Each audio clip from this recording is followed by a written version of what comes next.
Cada técnico de nível superior tinha 5 técnicos de nível médio. É um superior e 5 técnicos de nível médio. No Nordeste é o contrário, é 4 superior e um técnico de nível médio. Então está tudo invertido. Todo mundo quer ser doutor, né, quer ir para as universidades, e ninguém quer ir para a escola técnica. Porque a escola técnica ela vem de uma tradição de artes e ofícios como se fosse para pobre. Mas hoje a tecnologia está exigindo técnico de nível médio de nível. Então, aí, quando eu disse isso para o Cid, o Cid disse, então eu vou investir em escola profissionalizante. Agora, só que a meta é aquele estudante do ensino médio que vai para uma escola profissionalizante. Quer dizer, o público meta é um. Os CVTs, que é outra escola, o público meta é o trabalhador que não tem mais tempo de ir para a escola. Esse trabalhador seria assistido por quem? Pelos recursos do Pronatec. O Pronatec foi um projeto nosso na Câmara que era voltado exatamente com recursos para treinar essa população que não tem tempo de ir para a escola, mas precisa trabalhar, precisa se formar. Precisa ter qualificação, precisa ter novos conhecimentos. Precisa ter novos conhecimentos. Então, e esse dado do Instituto Ibope, quando ele disse que o índice de letramento científico é altamente baixo aqui no Brasil, é preocupante. Então, é como eu digo, a minha esperança está no jovem e também está no novo empresário. O empresário que tem essa visão de futuro, que entende que a educação é o caminho, e o melhor caminho é realmente educar o homem para o novo mercado de trabalho. É isso aqui nós estamos precisando com uma certa urgência, né? Eu queria saber de vocês, eu estou sabendo de um projeto que temos, que é o Centro de Ciências e Linguagens, que é um projeto aí que vem surgindo aí da integração da experiência do deputado Ariosto Holanda com o perfil inovador do jovem empresário. Como é que está esse projeto, Demétrios? Quem trouxe o projeto foi o professor Ariosto Holanda. Tivemos a primeira reunião, nós resolvemos abraçar essa bandeira, pois é um projeto piloto que nós temos que colocar aqui com um propósito de levar uma proposição para a metodologia das secretarias de educação dos municípios e para a secretaria do governo do estado. A gente dá ênfase para o laboratório, o aluno dentro do laboratório, porque quando você coloca um aluno dentro do laboratório, você está ali a teoria e a prática. Vai despertar no aluno a curiosidade, ele vai se tornar uma pessoa mais interessante de dedicar o seu tempo para os estudos, vai participar de Olimpíadas, vai se tornar um profissional mais qualificado do que aquele aluno que está somente nas salas de aulas, né? Então, eu digo isso porque eu sou aluno da escola rede privada e lá sempre nós tivemos semanalmente aulas em laboratório, seja ele de ciência, de biologia, química ou física. E isso levava muito nós a despertar o interesse de participar de Olimpíadas. E aí terá um estado cearense formador de cientistas futuramente. Você colocou um fato interessante, e aí a gente colocando quando diz que a reformula, quando vai reformar o ensino médio, para limitar as disciplinas, né, e torná-lo mais atraente. Você falou sobre a iniciativa privada, que você foi aluno, eu fui aluno, e meu filho hoje é aluno. Aí meu filho hoje tem aula de xadrez, oratória, música, teatro, aquelas coisas todas, somado ao ensino normal. Aí eu digo, quando eu torno o ensino público mais atraente no sentido de simplificar, reduz algumas disciplinas, como é que esse aluno do ensino público vai concorrer com quem hoje tem xadrez, tem mais disciplinas ainda, que te dá mais informação? Como é que fica amanhã esse mercado, deputado? Olha, um dado que é importante e a gente não deve esquecer é a evasão das pessoas que estão no ensino médio. É da ordem de 50%. Hoje, somente 51% dos jovens estão no ensino médio. Por quê? Porque eles não têm atratividade na escola. Hoje nós temos, como matérias obrigatórias, 12 matérias obrigatórias, 12, e mais umas 5 optativas. Ao todo são 16 ou são 15 o total de matéria. Então, conversando com alguns jovens, ele disse que realmente é matéria demais. Tá? Então, o que é que a reforma está pensando? Eu volto a dizer que eu não li toda a reforma, mas ela está dizendo o seguinte: nós vamos criar obrigatoriedade nas linguagens, quer dizer, você tem que ser bom em matemática, em informática, em português, em uma língua estrangeira, que pode ser inglês, e ter uma base de ciência, ciência do ensino fundamental. Agora, se sua tendência é ir para a área de humanas, fazer direito, administração, economia, contabilidade, então ele procura derivar para aquelas disciplinas daquela área. Se ele quer ser mais na área de ciências exatas, então ele vai procurar as matérias mais ligadas à ciência e à tecnologia, que seria o antigo científico. Então, eu vejo essa colocação com uma certa importância, principalmente quando o TCU, Tribunal de Contas da União, identificou, por exemplo, que no ensino médio existe uma carência de 37 mil professores nas disciplinas obrigatórias. Nós criamos disciplina obrigatória e não temos professor. Isso é muito preocupante. Mais preocupante, ele identificou que tem 60 mil professores fora da sala de aula à disposição de governo, à disposição de administração. Então, quer dizer, a pessoa às vezes pega uma função de professor e não quer ensinar. Porque professor, eu acho que você tem que formar, né? Você tem que formar professor. Existe uma carência hoje de professor que não está sendo formado na área de educação à distância. Então, que tudo isso a gente tem que fazer essa reflexão. Então, Thales, eu acho o seguinte: é uma luta desigual, mas eu acho que o caminho é você dar as ferramentas básicas para o aluno decidir para onde quer ir. Né? Onde decidir onde quer ir. Quer dizer, eu acho que esse caminho é o caminho que a gente tem que perseguir. Queria pedir um minutinho a vocês, que a gente vai entrar para o nosso terceiro bloco do programa, e eu queria exatamente saber o que é que está dificultando hoje essa parceria da iniciativa privada com o governo, com as boas ideias, para que o Centro de Ciências e Linguagem seja colocado em prática, para que realmente tenhamos ações, projetos que possam melhorar esse quadro da educação. Um minutinho só, terceiro bloco, nós vamos entrar nesse assunto.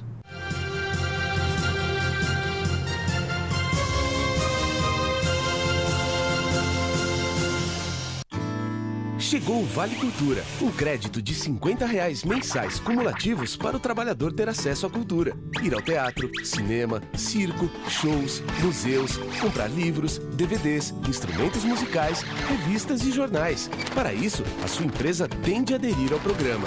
A cultura tem muitas formas de arte e lazer, e você merece ter acesso a tudo isso. Saiba mais em cultura.gov.br/Vale Cultura. Ministério da Cultura, Governo Federal.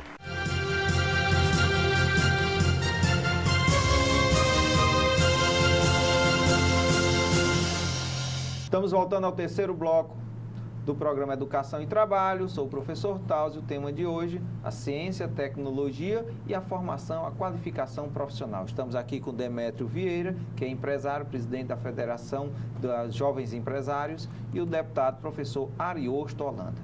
No segundo bloco, nós terminamos exatamente querendo saber qual a dificuldade que se tem. Nós temos um grande projeto, o Centro de Ciências e Linguagem, né? Que vem exatamente para qualificar o jovem lá na periferia, lá na ponta, né? E aí tem a iniciativa privada, tem o projeto do deputado Ariosto. Qual a dificuldade de se colocar em prática hoje, Demétrio? Quando chegou o projeto a nós, Centro de Ciências e Linguagem, fomos traçar qual era o barro que nós ia sediar isso, com o perfil de um IDH baixo. E lá na AGE Fortaleza tem um associado que é do Pirambu Digital, no bairro Pirambu. Tivemos uma reunião com ele, posteriormente nós tivemos com o deputado Ariosto, fomos conhecer o prédio onde funciona a Pirambu Digital. E aí fomos traçar o início desse projeto com a formatação de um laboratório de informática, um laboratório de biologia, de química, de física. E aí estamos no processo, se nós vamos fazer alguma parceria com o governo né, com a prefeitura, ou se não, somente com a iniciativa privada, que aí tem um foco também que é uma indústria onde fabrica esses kits educacionais, que é no Rio Grande do Sul, que aí vamos ver com o deputado Ariosto como vamos proceder com essa forma para a gente formatar esse primeiro centro de ciência e linguagem aqui na nossa cidade de Fortaleza. Só complementando as informações do Demetrios, esse projetozinho foi um projeto que a gente desenhou quando estava na Câmara. Eu pedi até para dar um close aqui desse Centro de Ciência e Linguagem. Aqueles que tiverem interesse em conhecer, eu vou deixar alguns exemplares aqui com o Taus, viu, Taus, para chegar às mãos. Esse projeto se baseou em quê? De 3 em 3 anos é feito um exame internacional chamado PISA, onde o Brasil fica sempre em penúltimo lugar. É porque eu coloquei até a tabela do ano 2014. Eles fazem um exame com os alunos do ensino médio, ensino fundamental, na área de ciência, matemática e a língua. Então, de 40 países, o Brasil aqui está em 38, em penúltimo lugar. Então, isso vem se repetindo. E nós identificamos que a coisa está na base. A base onde é? Não se sobe um prédio sem alicerce, né, deputado? Sem engenheiro. Então, está lá no ensino fundamental. Aí eu digo, não, vamos desenhar esse centro de ciência e linguagem. A ideia é de vamos fazer um piloto aqui em Fortaleza e a ideia é fazer outros pilotos no interior, onde tiver um CVT, porque tem os laboratórios, focado aonde? Focado no professor do ensino fundamental para melhorar o seu nível de ciência e dar linguagens, a matemática, a informática, o português e o inglês. Então, isso era o ponto de partida. Se der certo essa iniciativa aqui no Pirambu, que nós estamos recebendo o apoio aí da FAGES, né? Eu acho que, juntamente com a federação, a ideia é estender essa ação para a Secretaria de Educação Estadual. Do município, né? Que o município é que é responsável pelo ensino fundamental. Fundamental, isso. Na cidade. E no interior, a ideia era onde tivesse um centro vocacional tecnológico ou um instituto federal que tivesse esse centro sediado e oferecendo cursos na área de ciência, de matemática, informática, português e inglês para os professores da rede do ensino fundamental. Isso com a ideia é levar a base, né? E também promover as feiras de ciência. Agora mesmo nós estamos no meio da ciência e tecnologia, né? No meio das feiras de ciência. Então, só que com certeza, nós estamos tão atrasados em relação aos outros países que a gente tem que correr para ver se chega pelo menos no mesmo lugar, né? Porque do contrário a gente vai ficar cada vez mais atrasado. Então, esse Centro de Ciência e Linguagem ele tem essa função, é tentar atrair os professores da rede do ensino fundamental para se capacitar. Aí você perguntou, por que isso ainda não foi feito? Porque falta uma coisa chamada vontade política. Essa decisão tem que ter uma vontade política. Porque se a gente está investindo muito em problemas conjunturais, esquecendo os problemas estruturais. Quer dizer, os problemas estruturais da educação começam na área de ciência e com o ensino fundamental. Então, tem muita gente improvisando ensinar ciência. Você pega um professor que está ensinando, às vezes, português, manda para ele ensinar ciência. Quer dizer, tem professores que estão sendo formados nas nossas universidades sem nunca ter entrado num laboratório. Isso a gente já detectou. Então, por tudo isso, aqui há uma urgência urgentíssima da gente criar esses mecanismos no sentido de melhorar os nossos padrões educacionais na área de ciência. Isso aí é fundamental, né? Eu acho que é fácil buscar recurso para computador, a sala, né, os CVTs, recepciona ali.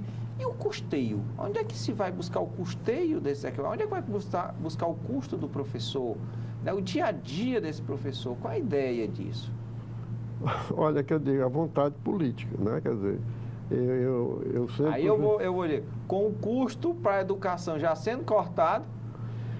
mas é que eu digo, eu acho que onde deve entrar principalmente a empresa privada participar desse processo, porque não tem sentido. Os países que deram certo investiram no professor. Eu nunca me esqueci dessa CPI do atraso, quando, num depoimento do embaixador japonês, ele disse, olha, nós saímos de uma guerra, fomos esfarcelados com aquelas 2 bombas atômicas, e passamos a entender quem tinha que investir na educação, e criamos, ele diz, nós criamos um centro de formação de instrutores e professores, porque a meta deles é que toda escola tivesse o mesmo nível de qualidade de qualquer escola. Então, para isso, os professores passaram por um processo de reciclagem, de requalificação, e o Japão disparou.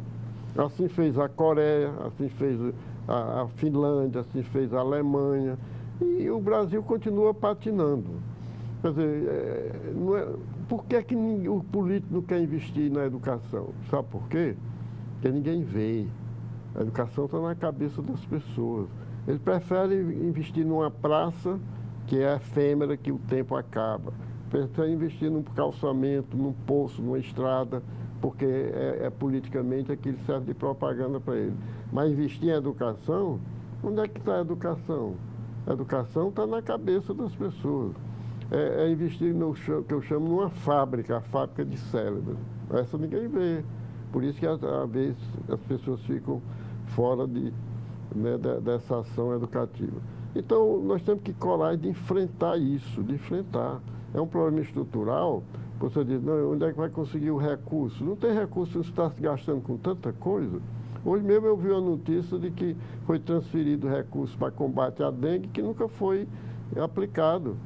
Está sendo aplicado nessas bolsas aí para render, mas para aplicar mesmo para vencer o barbeiro, ou melhor, o mosquito da dengue, não foi feito. Então, é uma questão de planejamento, né? De planejamento. Eu continuo dizendo, investir no homem é a melhor solução política no momento. E se investe no homem, o melhor caminho é pela educação. Eu vou lhe corrigir, deputado. No momento não, em todos os momentos. Todos os momentos. Eu vou lhe corrigir, se me permite. Então a gente que luta pela educação, né, eu vejo assim com muita clareza que a educação é que liberta as pessoas, é que garante a cidadania. Pela educação você consegue o emprego, você consegue a saúde. Muita gente há o caminho da saúde como se a saúde fosse remédio, fosse cirurgia, fosse hospital. Saúde é saneamento básico. Não adianta você tratar de um doente se você volta para o foco da doença. Tem saneamento básico. Saúde é educação. Você educando, você não vê a classe média direto em hospital. Você vê o pobre que não tem saneamento, né, que está precisando de eu vou concordar com você e vou só, talvez, sintetizar. Você, quando tem a pessoa, quando tem educação, ela tem um bom emprego, consequentemente ganha bem, aí ela pode pagar por uma boa saúde, porque o governo não tem como sustentar a saúde e ainda digo mais, não tem como sustentar a própria educação o tempo todo. O custo é muito caro. Então, acho que tem que ter educação para que as pessoas tenham um bom emprego, boa qualificação profissional e, consequentemente, ganhar bem e pagar por sua saúde, pagar por seu custo de vida, né? Aí você coloca, deputado, muito bem, educação é professor. Né? E a gente vê aí uma dificuldade de encontrar até quem queira fazer formação superior em letras, na parte, enfim, ensinar. Hoje em dia, você perguntar a uma menina, antigamente uma menina, o sonho dela era ser professora. Hoje em dia, você não encontra mais essa professora. Como é que está esse processo de formar o professor? Educação é professor. Como é que está isso? Eu não conheço assim, formar o professor para as necessidades reais do momento, do país, do município, daquela capital, daquele estado. Eu não vejo ação assim efetiva. Né? E isso tem que ser discutido com a Associação dos Professores, tem que ser discutido com os... O grande problema é que eu estava vendo na televisão, enquanto a média, por exemplo, de salário de um professor da Europa, professor de ensino fundamental, estava na faixa de R$7.000, aqui é 2.000, 1.200, mil e pouco, entendeu? Quer dizer, você não valoriza o professor. Por isso que muita gente não vai para esse... Você chega para um jovem, você quer ser professor? Não, eu quero ganhar dinheiro.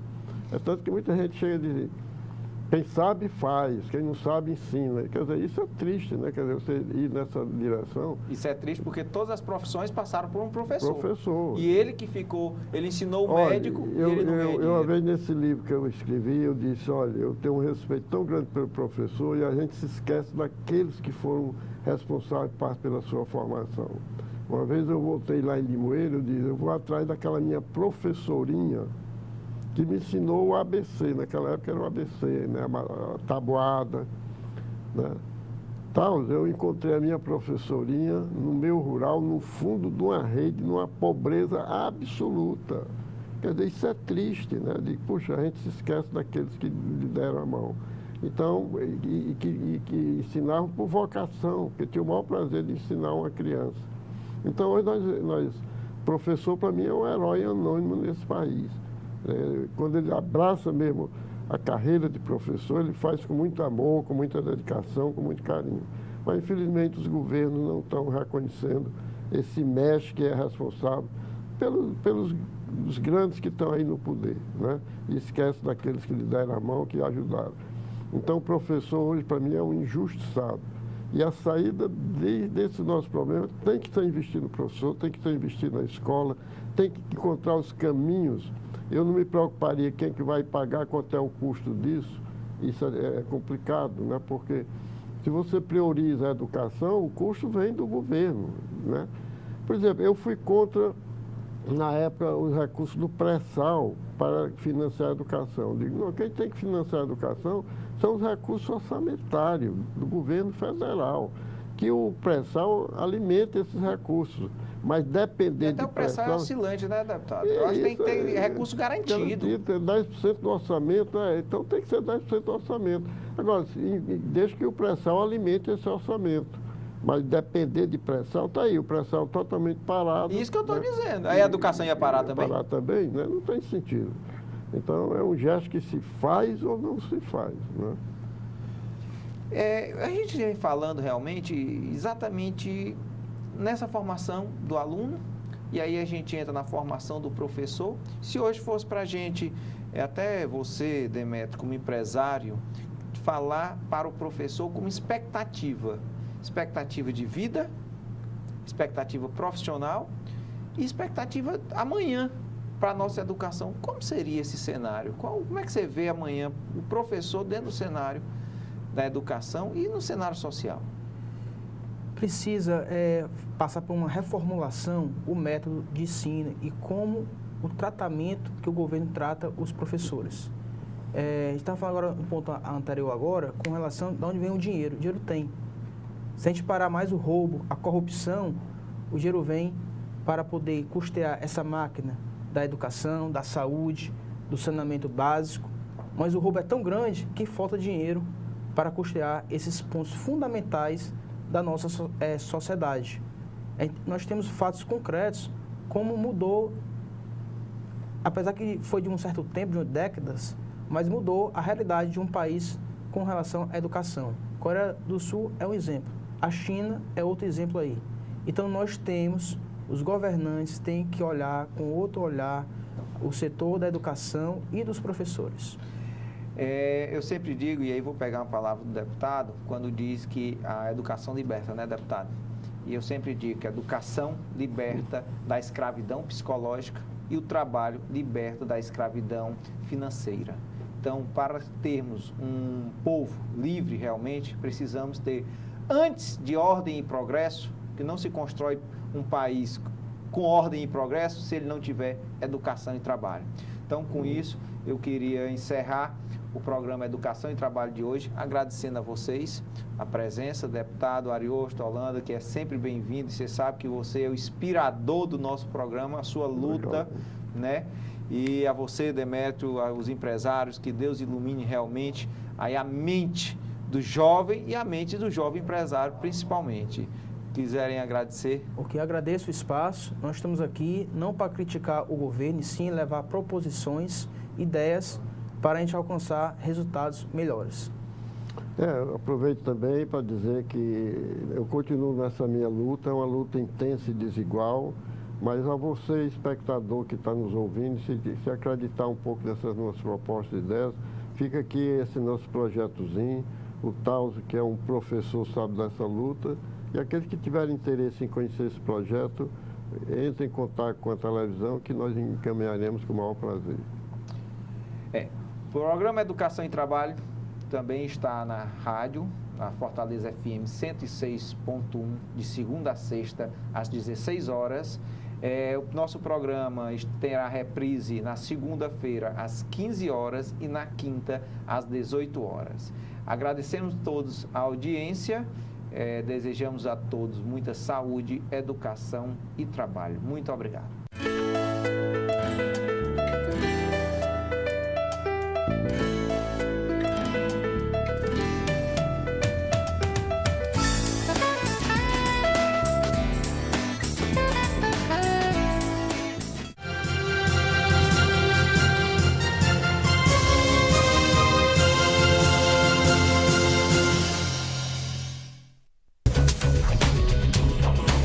TV Fortaleza, a emissora da Casa do Povo.